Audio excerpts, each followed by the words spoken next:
let's turn from that to another treacherous part for many of their journey forward, which is the resume.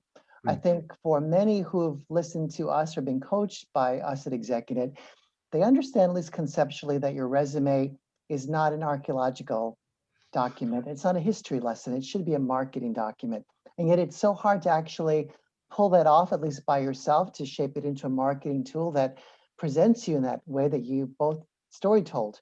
So let's talk about Doug. Doug is someone who wrote to me earlier as well and said, Tony, I want my resume to not be a liability.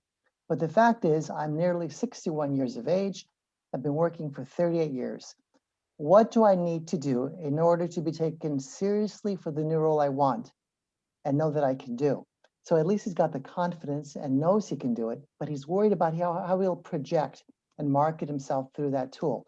So let's start wide, then we get a little narrow here. Mark, staying with you, what are some resume do's and don'ts for our friend Doug? Yeah, so for Doug, first we advise be real clear on the value you bring.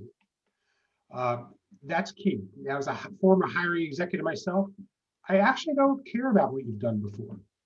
I want to know what you're going to bring and do for me today and what you're going to help me do tomorrow. And that should be the part and the underpinning of your story.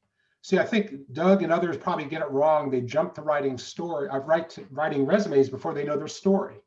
And their story in a way that talks about, here's who I am, here's the value I bring to this position, and then get into the rest of the details. So that's the general sense. Then you get into the optics. Yeah, when they finally meet you, they're going to see of what age you are, okay? But there are ways up front to mitigate any initial stereotypes or concerns you might have. First, it would be avoid putting in your age. I've been doing this for 30 some odd years. Second, don't list all your 30 years of experience on the resume. Typically, we advise probably the last 20 years to maybe 2000 forward, put it there. Leave words out like seasoned. We often see that. Seasoned can be taken all many different ways and often not the way we'd intended. For your email address, nothing against AOL, but if I were trying to project myself as being current, I'm not sure if I would necessarily have an AOL exchange on my email account. So these are, some of the beginnings of this section of, lead with value, keep out some of those triggers that automatically start bringing about this stereotype that may not work in your favor. Mm-hmm. Harriet, another one of our listeners writes, is there a way to shape my resume in some format or in other ways that would make it clear that I'm top of the hill, not over the hill?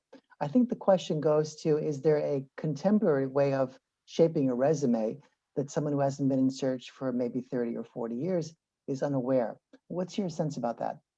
Well, there's no doubt that we do speak with individuals and work with individuals who have added to their resume for 20 or 30 years.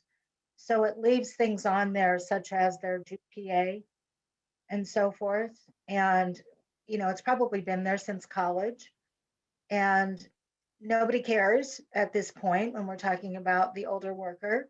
And if they do, they will ask for it, either on an application or whatever. I have to pause for one moment. Years ago, my husband was in an interview, and he's an HR executive, by the way. And somebody was using some standard questionnaire and wanted to know what his SAT score was. And so we got a real laugh out of that. But that's kind of how your GPA comes across. It really doesn't need to be telegraphed on your resume. The other is, how is it that you present yourself early on in terms of your resume? The value that Mark was talking about, what can you do for my company in the future? What is that future focused message that describes your potential that you offer to that organization of what you could be in terms of the value add?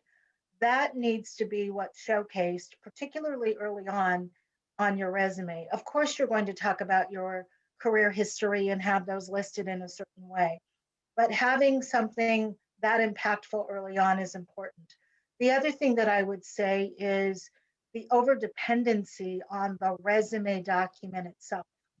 There are many other creative ways of presenting oneself that does communicate that energy, that future thinking, being sort of market savvy, marketing yourself. And that, so when we talk about resume, yes, but we have to consider the broader strategy around LinkedIn, ExecuNet, other profiles that you might have online, your online presence or your digital thumbprint, if you will, as a whole. Are you on Twitter or Instagram or whatever, if that makes sense? Do you write a blog? And what other ways can you present yourself is the other piece. So value and how you communicate it are very important. And if I might just jump in and build off of what you just said, Harriet, one of the things in conveying your value, if I talk to one more results-oriented, proven executive, I'm going to throw up, okay? I have, everybody I talk to is proven and results-oriented, and it seems like, you know, as one gets older, they're even more proven. Though the sentiments are important, I would avoid those words in communicating your value, because I think you sound like everybody else. So not only having the compelling value you're communicating, but doing it in a way that sounds fresh and different. And I think that's the key. Sometimes that's hard, you know, to do it yourself, and you're in the forest of your trees of your own forest here, and it's hard to step back and come up with a different and fresh way of saying it.